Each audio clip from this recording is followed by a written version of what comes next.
Hello student, welcome to YouTube channel of Heritage Public School. Students, today I'm going to teach you second part of the second chapter of your supplementary story, and this is your English story, and I'm taking this class for class 7, and this story has been taken from the book An Alien Hand from 7th class. So students, मैंने आपको first part पे बताया था bringing up करी.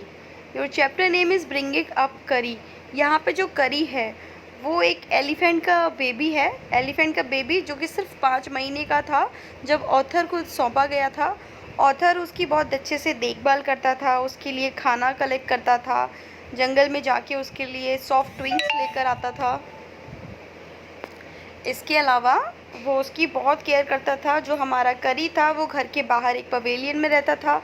उसके लिए बड़े बड़े पोल्स यानी पिलर, जिन्हें हम लकड़ी के बहुत मोटे तने बोलते हैं, उनको स्टैंड करके उनके ऊपर एक छप्पर टाइप का रखा गया था. वो इतना मजबूत बनाया गया था ताकि जब करी अगर कोई शरारत भी करे या थोड़ा अपनी ट्रंक के साथ मीन सूंड के साथ खींचातानी भी करे तो वो टूटे ना. ओके. तो एक दिन क्या होता है कि जो हमारा ऑथर है वो एलिफेंट को एक जगह पर छोड़कर और उसके लिए ट्विंग्स तोड़ रहा होता है. तभी वो एलिफेंट की आवाज़ सुनता है. उसे लगता है जैसे कोई एलिफेंट को परेशान कर रहा है, तो वो जल के वहाँ पे दौड़कर देखता है तो वहाँ एलिफेंट उससे नहीं मिलता. तो देखिए उससे आगे क्या होता है. I went near the edge of water. जब मैं पानी के पास गया, and I saw a black something struggling above its surface. तो मैंने क्या देखा, समुद्र के तलहटी पर कोई ब्लैक काली सी चीज़ स्ट्रगल कर रही है. Then it rose higher and it was the trunk of my elephant. और जब वो धीरे धीरे उभरती हुई दिखाई दी तब मुझे पता चला कि ये तो मेरे हाथी की सूंड है. I thought he was drowning. मैंने सोचा कि वो डूब रहा है. I was helpless because I could not jump into the water and the save 400 pounds of him since he was much bigger, much higher than I. मैं बहुत helpless था उस समय, असहाय था, क्योंकि मैं ना तो पानी में कूद सकता था और ना ही 400 पाउंड के उस बहुत बड़े हाथी के बच्चे को नहीं बचा सकता था, जो कि मुझसे कहीं ज़्यादा बड़ा और ऊंचा था. But I saw his back rise above the water and the moment he caught my eyes. पर मैंने उसको अचानक से तब गौर से देखा जब मैंने देखा उसकी जो पीठ थी वो स्ट्रगल करते हुए काफ़ी ऊपर तक आ रही थी. He began to trumpet and struggle up to the shore. जैसे उसकी आंखें मेरी आंखों से टकराई, उसने एलिफेंट ने जब गौर से देखा कि जो हमारा ऑथर है वो किनारे पे खड़ा है, तो उसने क्या किया, अपनी सूंड से ट्रम्पेट करना स्टार्ट किया. ट्रम्पेट बेटा साउंड होता है. एलिफेंट जो साउंड करते हैं, चिंघाड़ना जिसे बोलते हैं, तो वो चिंघाड़ने को इंग्लिश में हम ट्रम्पेट बोलते हैं.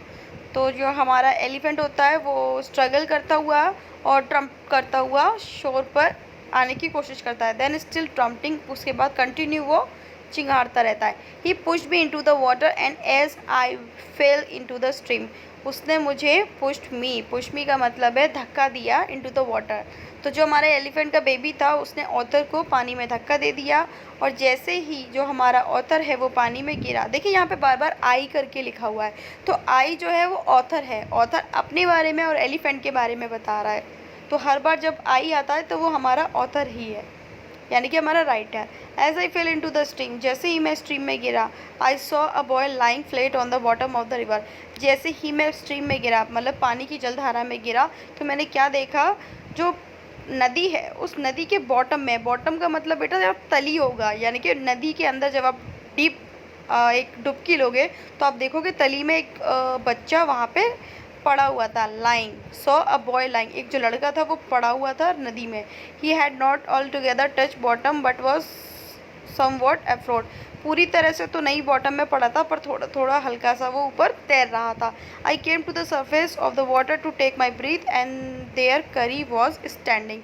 मैं थोड़ा सा पानी के ऊपर आया, सरफेस पे आया, तो किस लिए कि मैं दोबारा से वहाँ पे सांस ले सकूँ, क्योंकि पानी में अंदर जाने के बाद उसने बच्चे को देखा तो वो पानी के ऊपर आया सांस लेने के लिए. और करी जो था वो वहीं पर अभी भी खड़ा हुआ था. His feet planted in the sandbank and his trunk stretches out like a hand waiting for mine. तो उसके जो पैर थे वो नीचे ज़मीन में, रेत में, सैंड में थोड़े से धसे हुए थे, और जो उसकी ट्रंक थी वो स्ट्रेच मतलब खिंची हुई थी, out like hand waiting for mind, मतलब एक हाथों की तरह वो मेरा वेट कर रहा था कि ऊपर आओ या इस बच्चे को बचाओ। आई dive down again and pulled the body of the drowning boy to the surface, but not being a good swimmer, I could not swim ashore and slow current was already dragging me down. I dived down again. मैंने दोबारा से उसमें डुबकी मारी और उस बच्चे की बॉडी को उठाने के बाद उसको सरफेस पे लाने की कोशिश की, पर मैं सफल रहा। क्यों? क्योंकि मैं एक अच्छा स्विमर नहीं था। आई कुड नॉट स्विम अशोर, मैं डेफिनेटली अच्छा स्विमर नहीं था, इस वजह से उसे किनारे पर नहीं लेकर आ पाया। पर धीरे धीरे जो पानी था और जो धीरे धीरे जो धाराएं चल रही थी वो धीरे धीरे मुझे अंदर की तरफ ड्रैगिंग मी डाउन, अंदर की तरफ ले जा रही थी।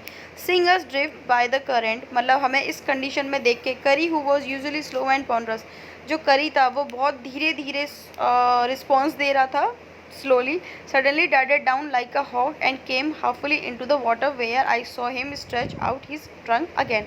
देखिए अचानक से क्या होता है, उसे ये फील होने लगता है कि हम थोड़ा थोड़ा किनारे पर आ चुके हैं, मतलब जैसे तैसे वो थोड़ा थोड़ा किनारे पर आ चुके हैं।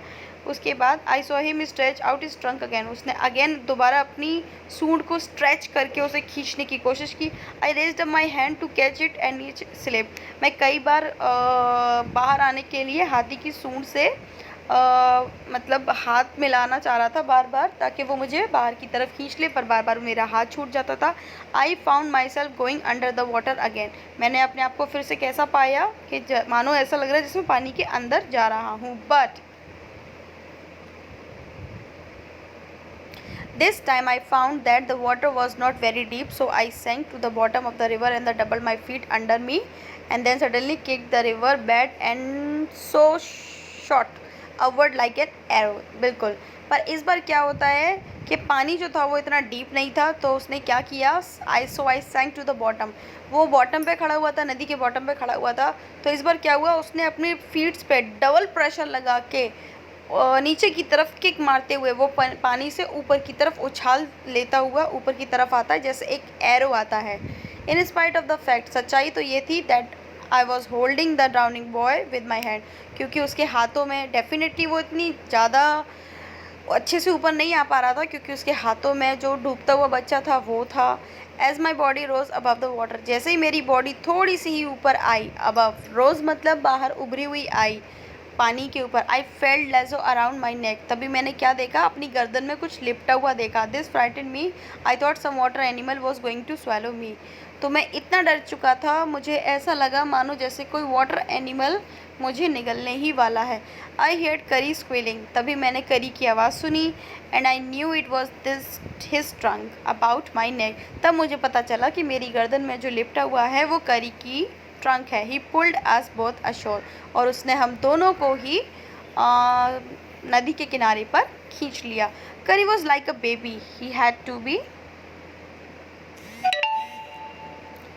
Curry was like a baby, he had to be trained to be good, and if you did not tell him when he was naughty, he was up to more mischievous than ever। Curry बिल्कुल बच्चों की तरह था, उसको बहुत तरह से train किया गया था ताकि वो अच्छा बने। अगर आप उसे उसकी शरारत के लिए आप उसे नहीं बताएंगे कि आप नॉटी हैं, तो वो अपनी शरारत को और बढ़ाता जाएगा और वो पहले से ज़्यादा मिस्चीवियस हो जाएगा। For instance one day somebody gave me some bananas to eat, एक बार क्या हुआ था कि एक दिन किसी ने मुझे कुछ केले दिए थे खाने के लिए। Very soon he develop a great love for ripe bananas, बहुत ही जल्दी जो हमारा करी था उसने अपना लव डेवलप कर लिया था, किसके लिए, पके हुए केलों के लिए, मतलब करी को बहुत ज़्यादा पसंद आने लगे थे पके हुए केले। He use to keep large plates of fruits on a table near a window in the dining room, तो हम क्या करते थे, ये हमारा राइटर बता रहा है कि हम एक बहुत बड़ी प्लेट का यूज़ करते थे of fruits on a table, मतलब जैसे डाइनिंग रूम है, डाइनिंग रूम की जो विंडो है, विंडो के पास ही एक टेबल रखी रहती थी, उस पर बड़ी प्लेट में बहुत सारे फ्रूट्स रखे रहते थे। One day all the bananas on the table disappear and my family blame the servant for eating all the fruits in the house. तो एक दिन भी क्या होता है कि वो सारे फ्रूट्स एकदम से गायब हो जाते हैं, तो जो मेरी फैमिली थी वो पूरी फैमिली किसको ब्लेम कर रही थी, सर्वेंट पे, जो हमारा नौकर था उस पर ब्लेम कर रही थी कि घर के सारे फ्रूट्स कौन खा गया, तो डेफिनेटली सर्वेंट ने खाए होंगे।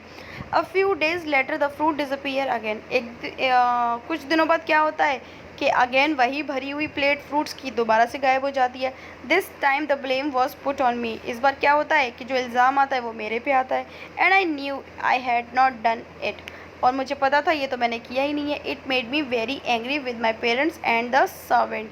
तो इसकी वजह से क्या हुआ कि मेरे पेरेंट्स प्लस जो सर्वेंट था जिस पे पहले इल्ज़ाम आया था कि उसने फ्रूट चुराए हैं, इस बार वो दोनों ही मेरे से नाराज़ थे।